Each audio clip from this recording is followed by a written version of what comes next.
السلام عليكم ورحمة الله وبركاته. ازيكم؟ عاملين ايه؟ بتكونوا بخير كده وان شاء الله بإذن الله. ده فيديو افتتاحي ان شاء الله بإذن الله، اول فيديو عندي في القناة.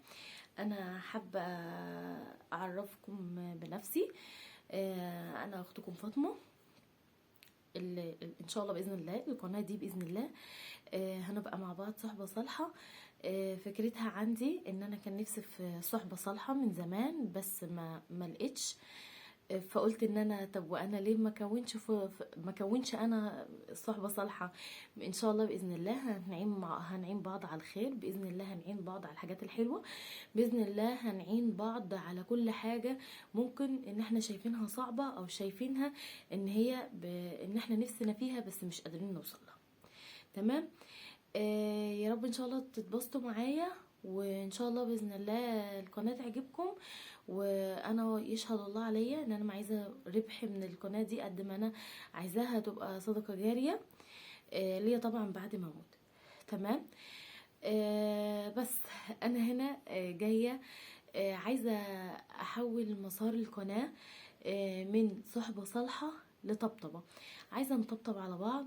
عايزه انا كلام موجه لكل ست بيت، لكل ست بيت مطحونه في بيتها، لكل ست بيت نفسها يعني تنشغل بالعبادة، ونفسها تأدي الحقوق الدينية اللي عليها على أكمل وجه، بس غصب عنها ما بتقدرش. وكأي ست بيت في الدنيا وكأي أم في الدنيا بتحط راسها على المخدة بتسأل نفسها مليون ليه. مليون ليه انت ما صليتيش العصر لما كنت بتطبخي؟ ما سبتيش اللي في ايدك وصليت العصر. مليون ليه انا النهارده سبت ابني ما صلاش المغرب عشان ما كنتش قادره اناهد واتكلم.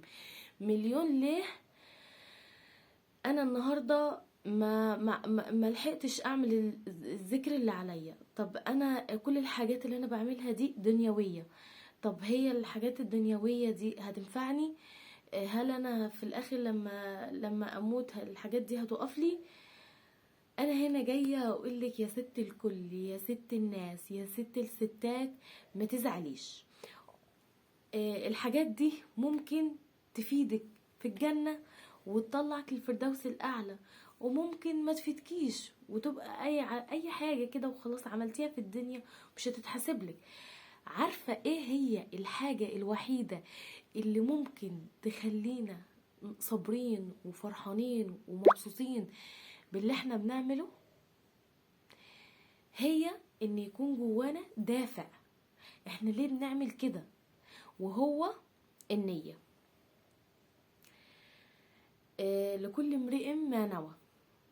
والله والله والله انا واحدة من الناس كنت في الاول قبل كده كنت اصحى من النوم على شغل البيت على شغل العيال، وابقى قاعده في ساقيه واجري ورا العيال والمذاكره والطبيخ والغسيل والتنظيف والترويق ومش عارفه ايه. وبرضه ببقى عايزه اليوم يكون 36 ساعه و63 ساعه كمان علشان يقضي بس المهام اللي هم محتاجينها مني، مش المهام اللي انا محتاجه اعملها لنفسي.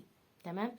وبرضو ببقى نايمة مش راضية عن نفسي، وطبعا بشتغل في جلد الذات لغاية ما اقطع نفسي وانام وانا وانا اعصابي تعبانة وانا تعبانة. تمام. طيب وقفت واقفة مع نفسي، الوقفة اللي مع نفسي دي محتاجاها كل ام فيكم لازم تقفها، وانا بساعدكم وانا معاكم ان احنا كلنا نقفها. تمام. طب وبعدين كل يوم كده؟ طب وبعدين هنعمل ايه؟ اقول لك انا هنعمل ايه يا ست الكل. الواجبات اللي علينا كده كده احنا لازم نعملها، لان هما مسؤولين مننا واحنا مأمورين بكده. يعني هو ده دنيوي وديني، احنا مأمورين بكده، مأمورين ان احنا نراعي بيوتنا، مأمورين ان احنا نراعي عيالنا، وكل ده صدقات جارية لينا. بس محتاجة منك حاجة بسيطة، ان انت اول ما تصحي من النوم يا ست الكل تنوي نيتك ان يا الله يا رب انا كل حاجة هعملها نيتي ليك انت وحدك، نيتي انت ليك وحدك. النية ده لو حد فيكم يسمع عن ال40 حديث النووية، اول حديث فيها خالص هو عن النية. نيتك عايزاكي تصحي من النوم حاجة واحدة بس، والله حاجة واحدة بس هتخلي الدنيا جنة، حاجة واحدة بس هتخليكي بصي عايزة تعملي كل حاجة في اليوم، حاجة واحدة بس هتخليكي نايمة مش شغالة في جلد الذات بتاعك اللي تعب نفسيتنا ومأثر علينا والحاجات الصعبة دي كلها. تمام.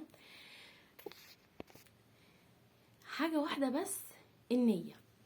انوي النية، هتأكلي عيالك انوي نيتك ان يا رب انا بطعم انسان ضعيف مش قادر يلبي احتياجاته لنفسه، بترضي زوجك في حاجة يا رب ارضاء ليك عشان امرتني بكده، بتروقي بيتك يا رب النظافة من الايمان، وانت امرتنا يا رب ان المسلمين يبقى نضاف.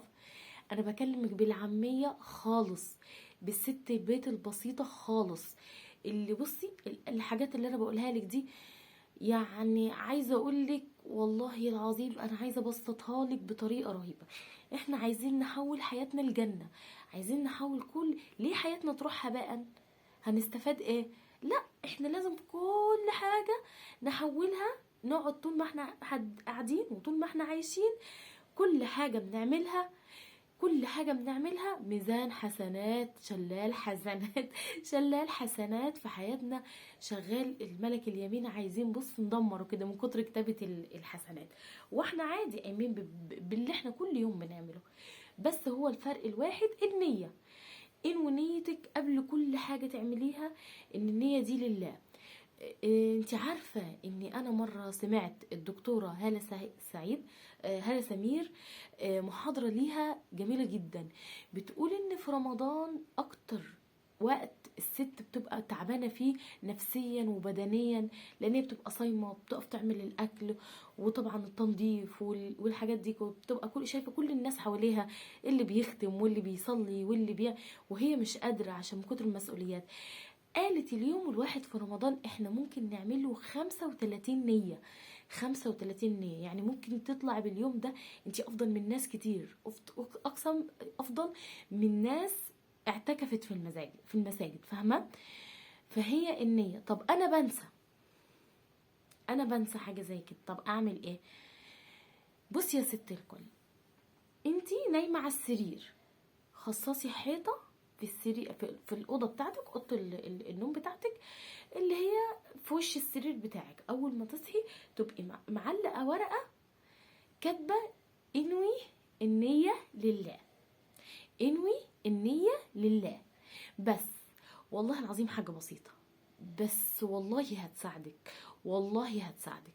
تعالوا مع بعض نحول كل حاجة في حياتنا لعبادة، ونساعد بعض، ما نبخلش مع بعض الحاجة دي. اي حد يشوفني انا اول فيديو ده هينزل لي، ساعدوني وشجعوني وخليكم صحبة صالحة. انا قعدت فترة كبيرة بدور على صحبة صالحة، خليكم معايا صحبة صالحة، ونعمل جروب واتس ونبقى مع بعض ونعين بعض على الحياة ونعين بعض على الدنيا ونعين بعض عن الطحنة اللي احنا فيها وكل واحد عنده حاجة حلوة يقولها في الكومنتات، يمكن اي حد تاني يستفاد تبقى في ميزان حسناته. زي ما قلت لك اوعي تنسي النية، النية انو نيتك لله، انو نيتك لله في كل حاجة. محتاجة بس تغسلي قلبك وتقولي كلمة واحدة تحسيها بقلبك وبلسانك الاتنين، تقولي يا رب انا داخله اعمل الاكل علشان امرتني ان انا اطعم ولادي، امرتني ان انا زوجي لما يرجع من شغله تعبان يلاقي لقمة نظيفة، انا مأمورة بكده يا رب، انا مأمورة بكده يا رب، وهعمل ده احتسابا وطاعة ليك يا رب. بس كده. اوعي تنسي النية في حياتنا كلها، وان شاء الله باذن الله على كل ما تنسيها ترجع تفتكري، كل ما تنسي ترجع تفتكري، وفي الاخر خالص هتبقى عادة عندك، لان انت هتبقي خلاص اتعودتي عليها. بس اي عادة محتاجة مننا ان احنا نفكر نفسنا بيها، محتاجين ان احنا نفكر نفسنا بان احنا نلزق ورقة على الحيطة اللي قدام سريرنا، نصحى نشوفها نمشي بيها في يومنا كله. ودي اول حاجة في القناة، لان انا اول حاجة فتحت بيها القناة ان انا نيتي ان ربنا يجمعني بصحبة صالحة، ونيتي ان القناة دي تبقى في ميزان حسناتي. بس يا رب اكون خفيفة على قلوبكم، وانا مش عايزة اعمل فيديوهات طويلة عشان ما تتعبوش وما تملوش. السلام عليكم ورحمة الله وبركاته.